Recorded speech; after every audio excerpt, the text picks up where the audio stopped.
I found out about the affair 3 weeks before our 10-year anniversary. Not through suspicious behavior, not through late-night texts, through a receipt. My wife, Caroline, had always been careless with paperwork. She'd leave bank statements on the counter, forget to shred credit card bills. I never thought much of it. I trusted her. One Tuesday evening, I was cleaning out the home office. My office, technically, since Caroline never used it, when I found a folder she'd left on my desk. Inside were credit card statements she'd meant to hide. 3 months of charges at a hotel downtown, the Meridian. Every Thursday afternoon, $289 per visit. I'm a software engineer. I solve problems for a living. So I approach this the same way I'd approach any system failure. Gather data, identify the pattern, isolate the cause. I checked her calendar. Every Thursday she had a yoga class from 2 to 5 p.m. Convenient. I checked our bank accounts.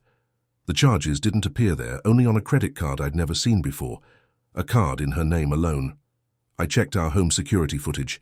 On Thursdays, she left the house at 1:30 p.m. dressed for the gym. She returned at 5:15 p.m. still in gym clothes, but her hair was always freshly washed. The pattern was clear. The only unknown was the identity of the other person. So I did what any methodical person would do. I hired a private investigator. His name was Frank, retired police detective. No drama, no judgment, just facts. 3 days later, Frank called me. "Mr. Harrison, I have the information you requested. Would you prefer to receive it in person? Email is fine. Are you sure it's someone you know?" I paused. "Send it." His name was Richard Vance. I stared at the photos for a long time. Caroline and Richard walking into the Meridian. Caroline and Richard at a corner table at an Italian restaurant I didn't recognize. Caroline and Richard in his car kissing. Richard Vance, our financial advisor.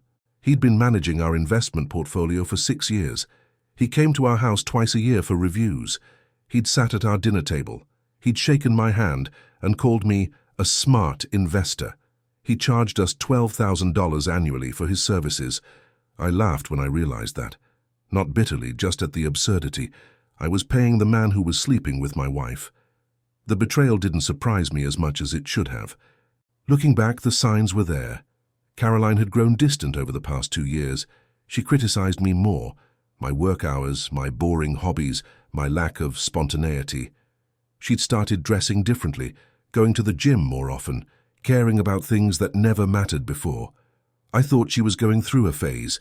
I thought it was my fault for not being more attentive. But the truth was simpler. She'd found someone who made her feel special. Someone who whispered what she wanted to hear.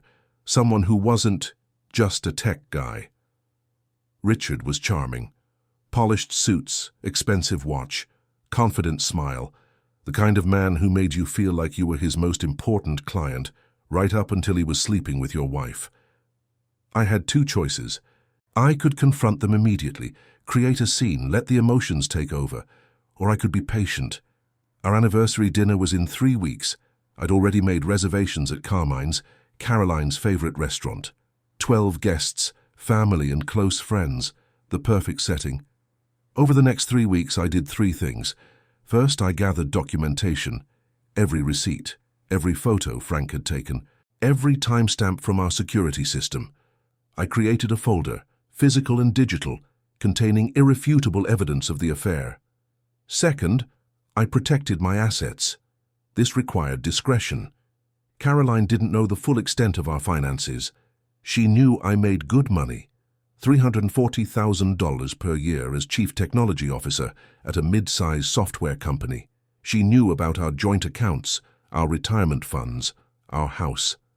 She didn't know about the equity I'd accumulated over 15 years in tech, stock options that had vested quietly, a side investment in a cybersecurity startup that had been acquired last year for $40 million.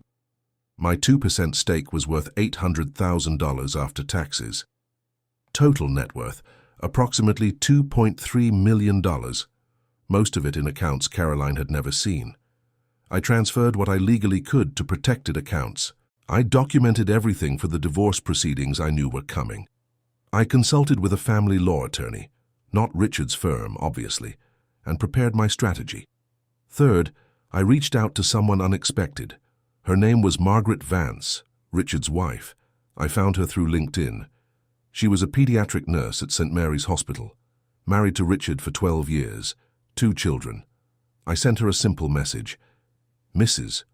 Vance, my name is Daniel Harrison. I believe we have something important to discuss. It concerns your husband and my wife. I have documentation. She called me within an hour. Margaret was calm, calmer than I expected.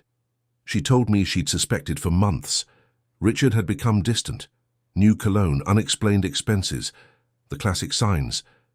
But she'd never had proof. I sent her the photos. She was silent for a long time. What do you want to do? She finally asked. I'm hosting an anniversary dinner in 2 weeks. I'd like to invite Richard. He won't come. He'll suspect something. Not if the invitation comes from Caroline. She'll ask him to come, as our financial advisor, to discuss a new investment opportunity. I'll make sure she thinks it's her idea. Another pause. And me? You'll come as my guest. I'll tell Caroline you're a colleague from work whose husband couldn't make it. Margaret understood immediately. He won't know I'm there until he walks in. Exactly. Mr. Harrison, Daniel, why are you doing it this way? Why not just confront them? I thought about that question. The honest answer was complicated. Because I want them to understand, I said. Not just that they were caught, but that their carelessness had consequences. They thought I was oblivious. They thought I was the boring husband who noticed nothing. I want them to sit in that room, surrounded by the people they've deceived, and watch everything unravel.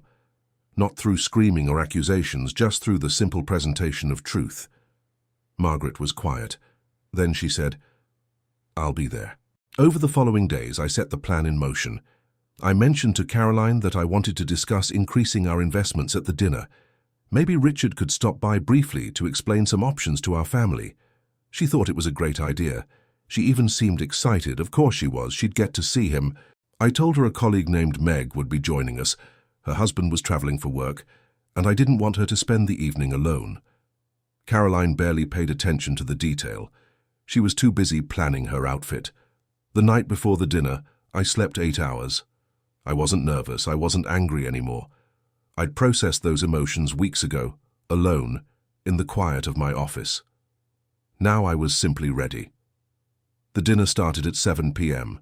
12 guests, my parents, Caroline's parents, her brother and his wife, 2 couples who were mutual friends, Margaret, introduced as Meg from work, and the 2 empty seats reserved for Richard, our financial advisor, who's stopping by briefly. Caroline was radiant. New dress, fresh highlights. She kept glancing at her phone, waiting. At 7:45, Richard arrived. He walked in with that confident smile, scanning the room, and froze when he saw Margaret sitting next to me. For 3 full seconds, no one spoke. Richard's face went through several emotions: confusion, recognition, panic. Caroline noticed the tension. "Richard, is everything okay?" Margaret stood up. Her voice was steady. "Hello, Richard. Aren't you going to introduce me to your clients?" The room went silent. Caroline's mother set down her wineglass. My father stopped mid-sentence. "I don't," Richard started. "My name is Margaret Vance," she said to the table. "I'm Richard's wife. I believe some of you might not have known he had one." Caroline's face drained of color. She looked at me, finally, actually looked at me, and I saw the moment she understood. I stood up. I didn't raise my voice. I didn't need to. "I've prepared a brief presentation for everyone. I think it's important that our families understand why Caroline and I won't be celebrating any more anniversaries." I placed a tablet on the table, connected to the restaurant's display screen. Photos, timestamps, hotel receipts, credit card statements, security footage, the PI's report, no commentary, no accusations, just evidence displayed silently, one image after another. Caroline's mother gasped. Her father stood up, then sat down again, unsure what to do. Richard tried to speak.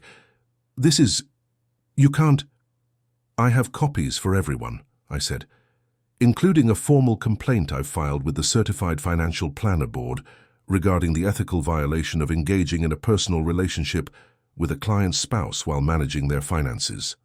The color left Richard's face entirely. Additionally, I continued, Margaret and I have both consulted with family attorneys. The divorce proceedings will begin next week. Given the documented adultery and, in Richard's case, the professional misconduct, we anticipate the settlements will reflect appropriately. I turned off the display. I apologize to our guests for the uncomfortable evening. Dinner is paid for. Please stay and enjoy the meal if you'd like. I picked up my jacket. Margaret gathered her purse. Caroline finally spoke. Daniel, please, let me explain. There's nothing to explain, I said. The documents are very clear. We left together, Margaret and I, walking out into the cool evening air. Behind us I heard raised voices beginning. Caroline's mother demanding answers, Richard trying to make excuses, the sound of a wineglass breaking. We didn't look back. The divorce was finalized 4 months later. Given the evidence of adultery and the prenuptial agreement Caroline had signed and apparently forgotten about, the settlement was straightforward. She received the minimum required by law. The house, which I had purchased before the marriage, remained mine. I sold it anyway. Too many memories. I bought a smaller place, a modern condo with floor-to-ceiling windows overlooking the city. Clean lines, minimal furniture, silence. Richard lost his CFP certification. The ethics board took the complaint seriously, especially when Margaret provided additional evidence of him pursuing other clients' wives. A pattern, it turned out. I wasn't the first. Last I heard, he was selling insurance in another state. Margaret took the house and full custody of the kids. She and I stayed in touch for a while. Not romantically, neither of us was ready for that, but as two people who'd navigated something difficult together. Eventually, we drifted apart. That was okay. Some connections are meant to be temporary. Caroline sent letters, emails, voice messages, the usual progression: anger, blame, bargaining, regret. I didn't respond. Not because I hated her, I didn't. I just had nothing left to say. Some evenings I sit on my balcony with a glass of wine and watch the lights come on across the city. I cook simple meals. I read books I never had time for. I go to the gym in the morning and sleep 8 hours at night. My life is quiet now. Some people might call it boring. But I've learned that boring is underrated. The truth is, I didn't want revenge. Revenge implies you're still connected to the person who hurt you, still carrying their weight. I just wanted to set down the weight and walk away. Clean.